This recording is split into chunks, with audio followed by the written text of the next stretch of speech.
Sa wakas di na siya amoy daing, amoy divis na siya. Nya! Hello guys, welcome to my mini vlog. Uy, vlog yun. Nya! My name is Shylon, chikarat na maganda. Nya! Bago nga paliguan tong sinagas nang wala siyang kalam-alam, binaltagol niya na muna ako, kaya wag na kayong magtaka kung bakit laging mainit ulo ko sa mama ko. Nya! Hindi nga ako tinatantanan ng hilaw na nuggets na to. Gagawin ko talaga tong nuggets sa freezer eh. Eme. At bago nga paliguan si Nuggets, kumain na muna tong magulang ko at syempre may nasa gilid nilang nuknukan ng takaw na pala hingi ng hingi kalabit ng kalabit. At nang nakatapos silang kumain, binubuhat na ni Dada si Nuggets para paliguan. Pero itong si Nuggets na to takot sa tubig. Mas gusto niyang amoy danggit siya. Nga! Syempre ako masaya ako. Nga! Feeling ko na naganti ako eh. At habang pinapaliguan si Nuggets against her will, eto ako, masayang nanonood sa kanya. Nya! Tuntua nga ako habang pinapanood siya. Eh sino ba namang hindi matutuwa sa pagmumukhang niya? Nya! Para mong pinagdoksaran ng langit at lupa eh.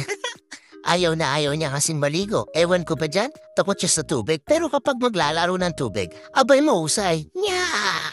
Nung natapos nga siyang paliguan ni Dada, ang sabi ni Mama, buhatin na lang papunta sa labas para hindi na tumalon sa sofa at gawing tuwalya yung sofa para diretso blower na siya. Na-excite nga ako sa blower kasi makikisali ako. Bago siya buhatin ni Dada, chinek ko muna kung amoy danggit pa din siya. Aba, amazing, hindi siya amoy danggit, amoy dilis na siya. Nya! At hindi niya nga ginawang towel yung sopa, pero ginawa naman niyang towel yung sahig. Nya! Si Mama na nga yung nag-blower sa kanya, pero habang binublower siya, marami nang pumapasok sa isip niya kung bakit siya pinaliguan against her will. Hindi nga siguro matanggap sa sarili niyang amoy danggit siya at hindi siya amoy bibi. At ito, hindi ko nga alam kung bakit nakikisali ako sa blower kahit hindi naman ako naligo.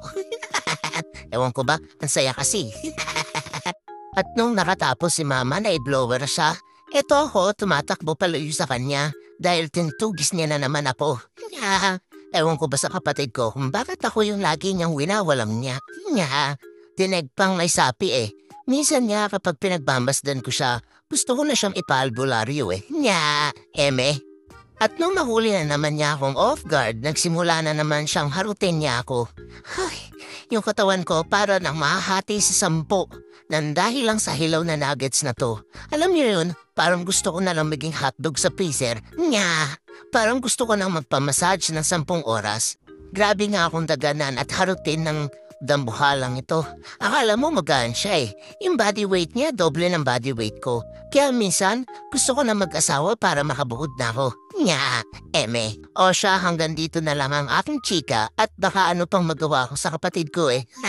Pero kung may manliligaw sa akin dyan, pwede na kayong mag-apply. Nya, yung ang magulang sana yung may-ari ng poultry.